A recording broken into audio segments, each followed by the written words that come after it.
to the ID Talk podcast. My name is Peter Counter and I am the editor-in-chief of FindBiometrics, which is reporting live from the Future Travel Experience Global Conference in Las Vegas. Eric Weiss, our multimedia editor, is on the show floor speaking to the biometrics and identity leaders, and in this special episode of ID Talk, recorded at FTE, he interviews Joey Pritikin, Chief Product Officer for Paravision. Pritikin starts with an overview of Paravision's computer vision technologies that are primed to serve the aviation industry before introducing the contactless corridor, a powerful, informed consent-driven passenger experience.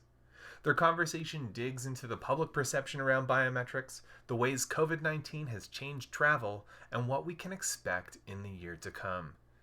They get into a lot of crucial identity topics in this conversation, so let's get right to it. Without further ado, here is FindBiometrics' Eric Weiss in conversation with Paravision's Joey Pritikin, directly from FTE in Las Vegas.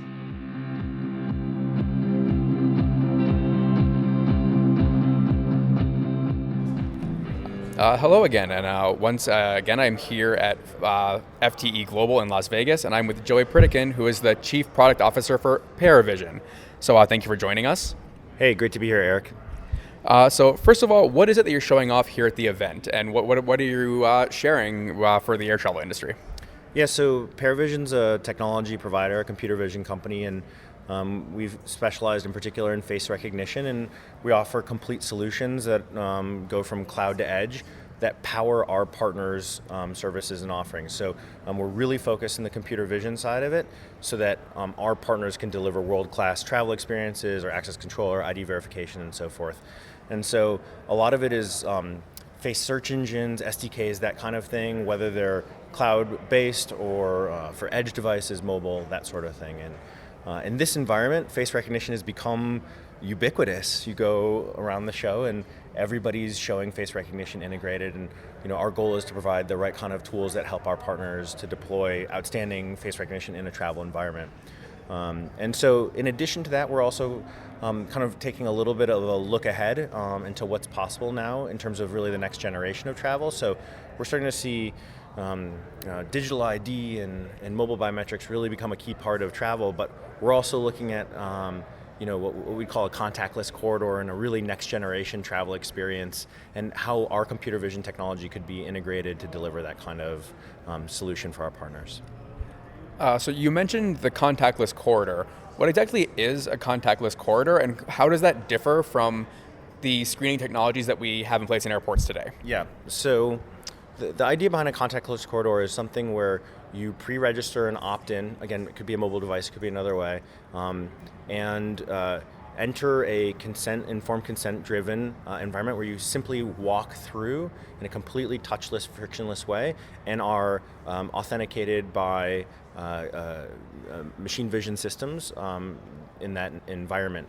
And so like a way to compare it to a typical travel experience is today you'd go to a kiosk or you'd go to an e-gate, those kind of things, and you'd engage actively with a user interface and a camera and a document scanner.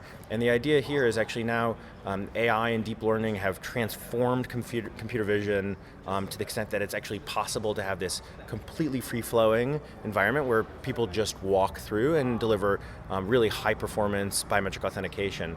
One thing I'd mention is that's different, as I talked about, from standard travel experience. It's also sort of fundamentally different from this notion of a corridor that people have discussed in the past.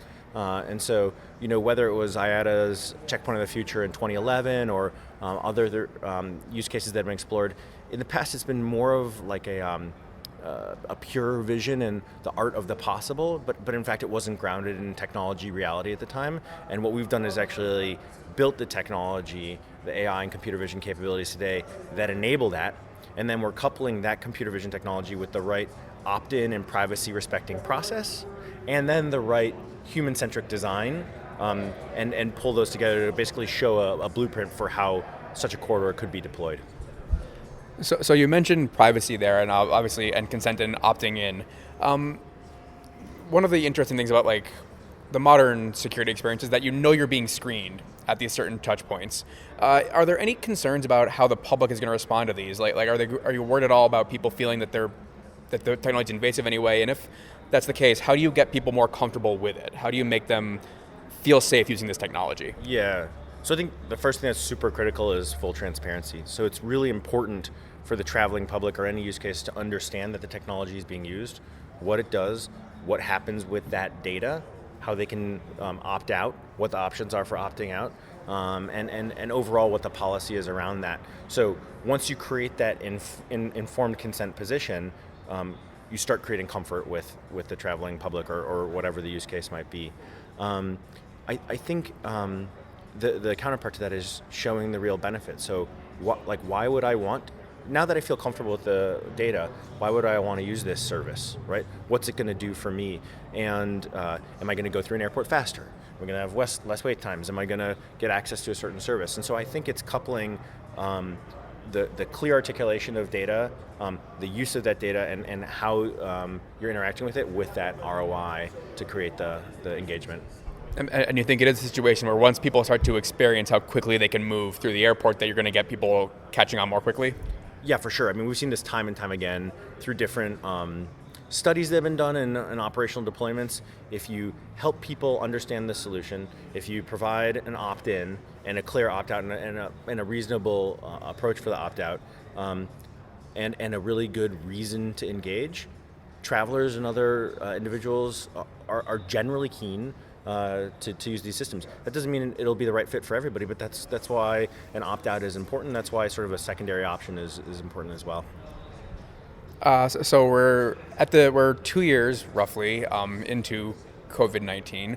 What have, from your perspective, been like the biggest trends of the past couple of years for the travel industry? Yeah, I mean, I think certainly the term touchless was added to frictionless, right? So, touch-based technologies have always been a challenge just from a usability perspective. Dirty surfaces are dirty surfaces, and that's not ideal. And now there's the reasonable sort of safety concerns that go along with it, right? And so the more you can support a touchless environment, the better. I also think that as people are getting back to traveling, it's stressful. And as somebody who used to travel, or pre-COVID would travel, a couple 100,000 miles a year, when I go back to the airport now, I feel like completely incompetent, right? And so what do I do? Where do I go again? And how does this work? And so I think that kind of being usability focused and saying, like, how do we support a really great travel experience is key, because people are re-emerging into this. You want them to say, okay, oh yeah, this is actually something that I want to do. And even though it's overwhelming to be back, the travel industry has my back. And it is December, even though, it's Las Vegas and doesn't feel like December. What do you think are going to be what do you think is going to be the biggest trend moving forward into 2022? What should we expect to see coming in the next year? So I think if we look at biometric identity broadly, I think that we're going to see a real sort of IoT approach to biometric identity, and the notion of AI proliferating from cloud to edge. And offering a new range of services. So as an example, we're seeing ID verification become ubiquitous, and all of the great companies that are working on this are offering really pretty easy to use, very accurate services that establish identity on mobile devices. Now the question is, I've established identity, where can I use those for opt-in services, whether it be enterprise access control or payments or air travel? And I think what's cool is that the hardware and software infrastructure, and now the service layer is being built to enable that sort of AIoT approach to biometric identity. All right, thank you very much. All right, thank you.